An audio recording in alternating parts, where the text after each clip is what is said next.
tayo mag-umpisa ng vlog to mga partner na at minabati ko kayo ng mega love shoutout sa inyong lahat, lalo ng ating mahal na mga OFW no? At sa lahat na sumusuporta ng aking munting YouTube channel na hindi pa rin kayo nagsawa no? Yan pa rin kayo sa likod na pag YouTube no? Yan, dito pa rin tayo sa ating mini garden at ang background natin yung ampalaya. Sige yun, ang grabing init ng panahon mga partner grabe. Mabubuhay pa kaya mga tanim natin dito no? Kaya nalaga sa binyag no? Yun, ang nagawa natin mga partner, mag-harvest tayo ngayon ng munting ampalaya natin. Naka-harvest na tayo, may natira pa rin dito mga partner. Yun siya, yan may bunga no? Di pa, muntik na siya malagpasan yun. Pero naka-harvest na tayo mga partner yun no? Yun siya, ang dami yeah. Pamigay natin to sa ating mga madlang people. Yung iba hindi natin harvestan muna, next day naman. Kaya yun talaga yung update natin dito ngayon. Grabe, sobrang init ng panahon.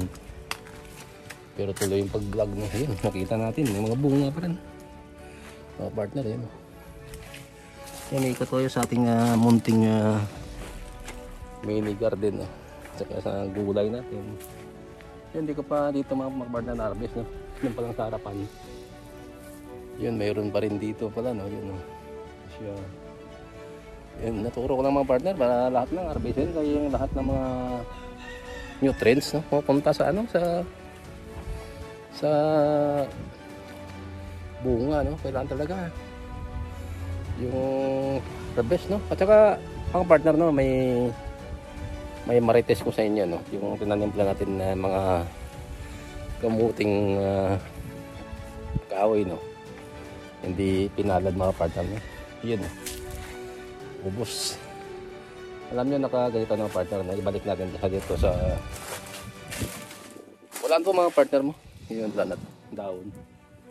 Naisip ko na diligan ng diligan para ma-recover no? Siguro mga day trip na rin to yung pagdidilig ko mga partner no? Yun no, na medyo tumutubo na naman siya ng kaunti no?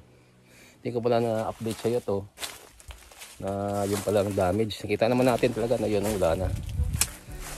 Yun, wala ng dahon pero nung day trip pa lang na binyag na yun siya mga partner no? Hindi ko pa nabinyagan to nung nakaraang linggo no. Ito na siya matay na siya.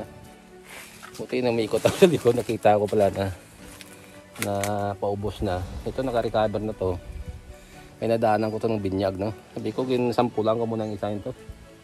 Sabi ko medyo okay pag araw-araw na binyag no, umaga at gabi. Kaya nakita ko yung advantage niya. Pero yung bandang ibabaw ng mga partner no, ubos talaga. Kung natira, hindi ko pa alam kung abutan pa to ng May no?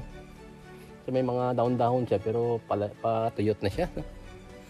Kaya yun yung hindi maganda dito kapag itong ulan o summer no? Summer pala no, na may mga tatay na sana ulan.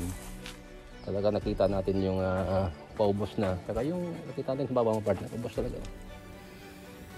Wala na, may pabundok na siya dun. Kaya lahat na talaga damage no. Yung kalamansi nga sa ibabaw mga partner, ilipat mo na lang. Kaya ko daw binyagan, kaya pag doon sa ibabaw talaga, pagtiyagaan mo talaga mga partner na binyagan, pero useless din pala no. Kaya yun ang update ko sa inyo ngayon no, na talagang malaking damage. Unlike dito sa ampalaya natin mga partner na buhay na buhay. Grabe yung sustansya niya. Kinukuha natin to yung mga maliliit. No? Yun, yung mga ito. Pinaharvest ng namaga. Kaya hindi na maganda yung although na inaano natin. No?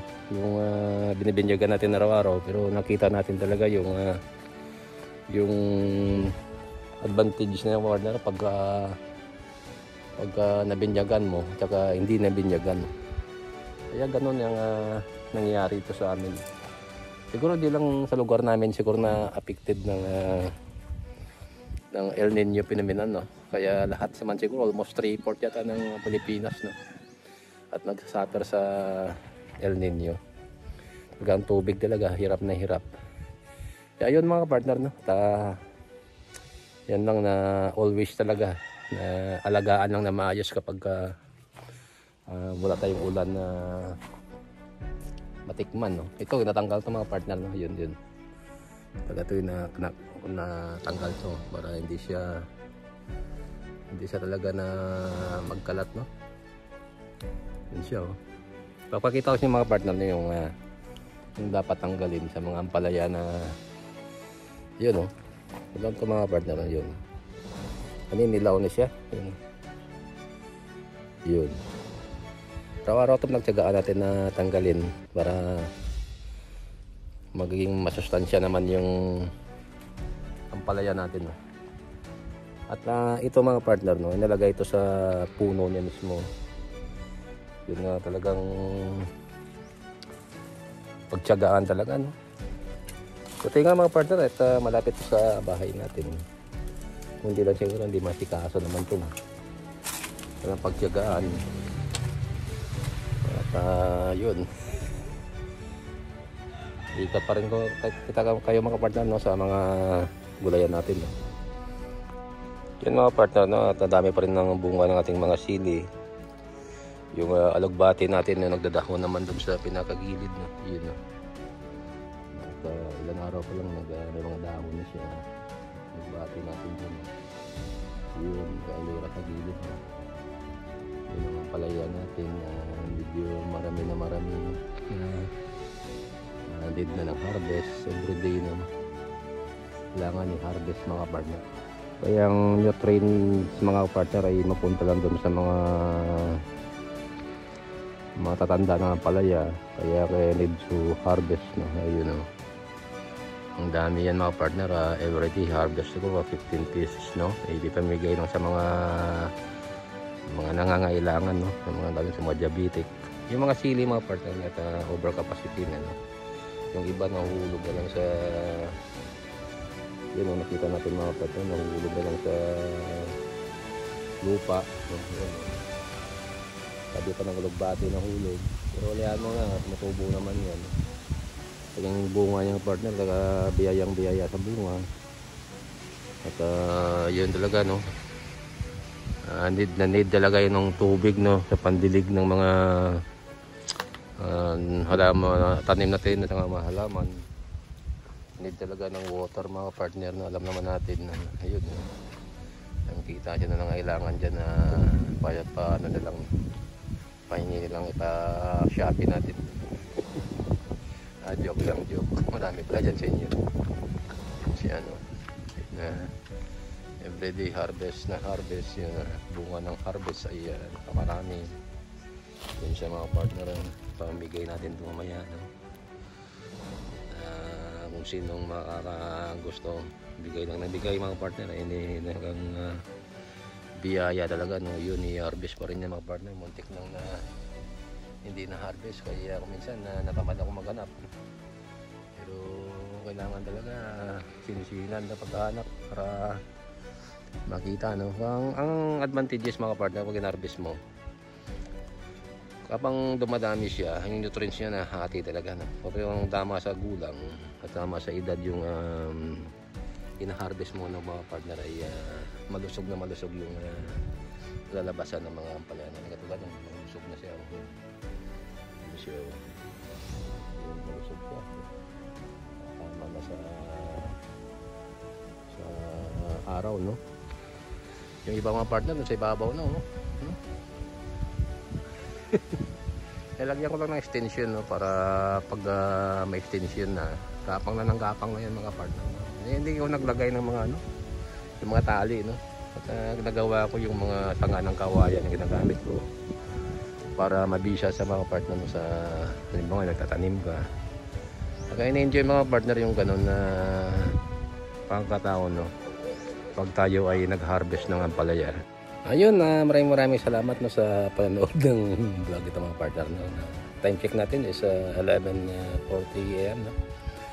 At yun, share ko sa inyo ngayon. At patuloy tayo na monitor, no? Sobrang init ng panahon at di pili tayo lumabas ng mga itong oras, no? Pero ako mga partner, pinilit ko talaga lumabas para makita sa ninyo kung talagang kainit, no? Pag itong oras. Yun. Talagang yun ang update ko dito sa amin. Sobrang grabing panahon. At yun, ingat kayo palagi. At salamat sa lahat ng tumatangkilik pa ng ating munting YouTube channel. At mega love shoutout sa lahat, sa lahat ng supporter natin dyan.